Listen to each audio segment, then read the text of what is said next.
I spent the next 29 months and 7 days in solitary. And Brian, that's not easy. I don't care what anybody tells you. When we were meant to be social, we weren't meant to be solo creatures. When those lights went out at night, the other guys, not all of them, but you heard a lot of moaning and groaning. I saw a lot of ugly things. People, just terrible stuff. And, but I got into my faith in a big way. It was real to me. I studied. I looked at evidence. I wanted to know the truth. I said, hey, if there's a heaven and a hell, and this is a possible way to get me to heaven, I want to know it. If not, I'm going to throw the whole thing. I'm not going to pay attention to anything. And for me, it just really worked. Based upon what I perceived to be evidence, it became very real. So I came out of there with a different attitude. I loved God when I came out. Jesus was my hero. And from that point on, my life started to take a different direction. I'll tell you another thing. A speaker, I came out, I was looking to hide. I didn't want anybody to know where I was, right? But I'm in jail, and the FBI comes in to see me. We need a favor from you. I said, take a walk. I don't want no more favors. You put me in here for... No, listen, Mike. Major League Baseball, the NBA, NFL, NHL, they got a terrible gambling problem. I said, I know. Well, Michael, you had bookmakers working for you. I said, I had 12 or 13. You were putting athletes in trouble. Yes. Yes, we were. Shaving points, yeah, absolutely. Tell us how to defend it. I said, okay, sounds interesting. They come in, NBA Productions comes in, they do a video. And I tell them exactly how we put these athletes in trouble. This is how we do it, blah, blah, blah. Because they all gambled with bookmakers back then, right? Put them in a lot of trouble. Shaved points on games, affected the outcome of a game. They featured me prominently in this video.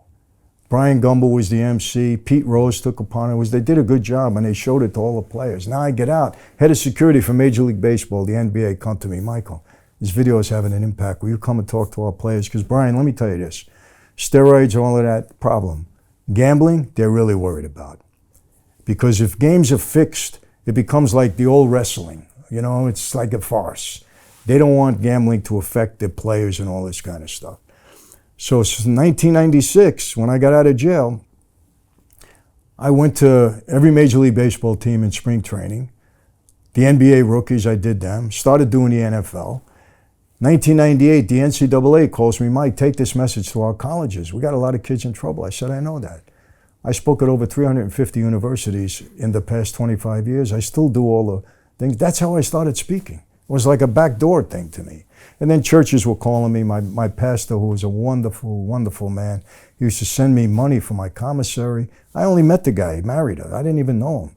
But the church was so wonderful to my wife and kids. They accepted her, they took her in, they treated them so wonderfully that when I got out, the pastor says, Mike, I want you to give your testimony to the church.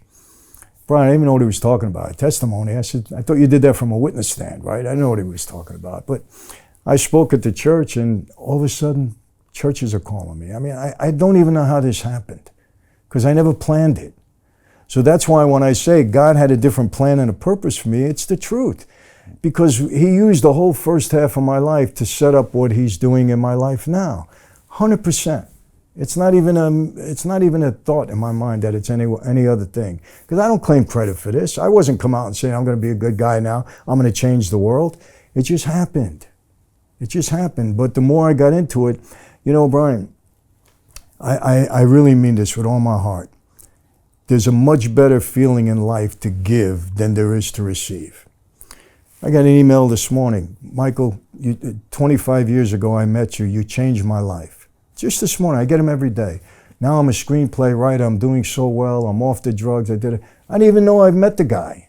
You don't remember all of these things, but when people are having a positive impact because of what you went through and because you can relate it to them, it's the best feeling in the world. And that's what motivates me. And that happened because you surrendered that time in the cell. Is that what happened? You surrendered, or you saw that there was power in the world not being about you, and then religion showed you that? Is that what that transformation happened? Brian, sometimes in life you got to be broken. You remember this. I'm tough guy, always in control of my life, men underneath me, had all the money. You think you're invincible in a way. You can't improve maybe ever in that way anyways. I beat all of these cases. I had it going on, right? But I realized something. No matter how powerful you think you are, there's always people more powerful. You're never about what you think you are. And here I am sitting in a jail cell in somebody else's underwear. I lost 20 pounds in there. I don't want to eat the junk that they're sending me. Who am I? I'm nothing. This can happen to me overnight from having my own jet plane, my own helicopter, 300 guys under me, making, millions every week. And then I'm in a just 6x8 jail cell like a bum. That's a wrong word to use. You know what I mean? Who am I? That's why these guys that get full of themselves, they're out of their mind. From one minute to the next, this life can change on a dime. So, one of the most attractive things I see in people is humility. Some people that I know have a lot of power and a lot of authority that just walk around very humble. That's so attractive to me. Because they realize, who really am I at the end of the day?